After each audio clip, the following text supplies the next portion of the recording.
Dear students, आज हम BSc second year का पेपर सेकंड की यूनिट सेकंड का टॉपिक हाइपर इंसुलिज्म के बारे में आपको स्टडी कराएंगे।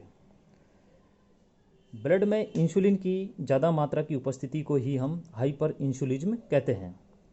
इंसुलिन की अधिकता के कारण ब्लड में ग्लूकोज की मात्रा डाउन होना स्टार्ट हो जाती है और इस अवस्था को ही हम हाइपोग्लाइसीमिया अवस्था कहते हैं। इंसुलिन के ब्लड में ज़्यादा होने पर बॉडी की सेल्स ब्लड से अधिक ग्लूकोज यूज करना स्टार्ट कर देती है, इसलिए नर्व सेल्स को रिक्वायरमेंट के अकॉर्डिंग ग्लूकोज नहीं मिल पाता है और नर्व सेल्स के सिक्रेशन से स्राव से ही आइज की रेटिना व जनन एपिथेलियम की सेल्स भी ऊर्जा के लिए ग्लूकोज का यूज करती है। जब पर्याप्त मात्रा में ग्लूकोज नहीं मिलने के कारण दृष्टि ज्ञान व जनन क्षमता कम हो जाती है। ग्लूकोज की कमी के कारण ब्रेन सेल्स में अत्यधिक उत्तेजना से थकावट, मूर्छा, ऐंठन और एट लास्ट में पेशेंट की डेथ हो जाती है। शारीरिक कार्य व व्रत करते समय इंसुलिन का इंजेक्शन देने से भी ऐसी कंडीशन आ सकती है। इसे हम इंसुलिन शॉक कहते हैं। ग्लूकोज देने पर भी रोगी को लाभ हो जाता है उसके शरीर में। एपिनेफ्रिन, ग्रोथ हार्मोन, कॉर्टिसोल एवं ग्लूकेगॉन देने से भी रोगी को शरीर में लाभ होता है, क्योंकि इन सभी के प्रभाव से बॉडी सेल्स में ग्लूकोज की खपत कम तथा लीवर एंड फैट टिश्यूज में क्रमशः ग्लूकोज एवं फैटी एसिड्स ब्लड से फ्री होते हैं व ब्लड में ग्लूकोज के स्तर को बढ़ा देते हैं। अब हम यहाँ पर आपको ग्लूकेगॉन हार्मोन के बारे में डिटेल में बताते हैं कि ग्लूकेगॉन इंसुलिन के विपरीत दिशा में कार्य करता है। मीन्स ग्लूकेगॉन हार्मोन और इंसुलिन हार्मोन एक दूसरे के अपोजिट डायरेक्शन में कार्य करते हैं। यह हार्मोन की खोज ग्लूकेगॉन हार्मोन की खोज किम्बल एवं मर्लिन नाम के साइंटिस्टों ने 1923 में की थी।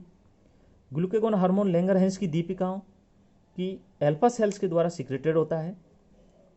यह एक पॉलीपेप्टाइड प्रकृति का हार्मोन है। यह 29 एमिनो एसिड्स की एक चेन से मिलकर बना होता है। जब ब्लड में ग्लूकोज की मात्रा आवश्यकता से कम होती है तब अल्फा सेल्स के द्वारा ग्लूकेगॉन हार्मोन का सिक्रेशन होता है और यह ग्लाइकोजन के ग्लूकोज में ब्रेकडाउन को इंड्यूस करके और ब्लड में ग्लूकोज की मात्रा को बढ़ा देता है, मीन्स इंक्रीज कर देता है। यह लीवर में ग्लाइकोजिनोलाइसिस को भी इंड्यूस करता है। यह हार्मोन ग्लूकोनियोजेनेसिस को भी इंड्यूस करता है। यह हार्मोन ग्लूकेगॉन एडिपोज टिश्यूज में फैट के ब्रेकडाउन को भी इंड्यूस करता है। यह हार्मोन ब्लड में ग्लूकोज के स्तर को बढ़ाता है, अतः इसे हाइपरग्लाइसेमिक फैक्टर भी कहते हैं। यह हार्मोन लीवर सेल्स में सीएमपी के उत्पादन को इंड्यूस करता है। इस कारण से फास्फोरिलेज एंजाइम की एक्टिविटी भी बढ़ जाती है और इस कारण ग्लाइकोजन का विखंडन बढ़ जाता है और इस वजह से ही इसे हम हाइपरग्लाइसेमिया अवस्था भी कहते हैं या हाइपरग्लाइसेमिया कंडीशन उत्पन्न हो जाती है। यह हार्मोन जीएफआर की दर को भी बढ़ा देता है। इस कारण सोडियम क्लोराइड, पोटेशियम, फॉस्फेट्स के उत्सर्जन की दर भी बढ़ जाती है।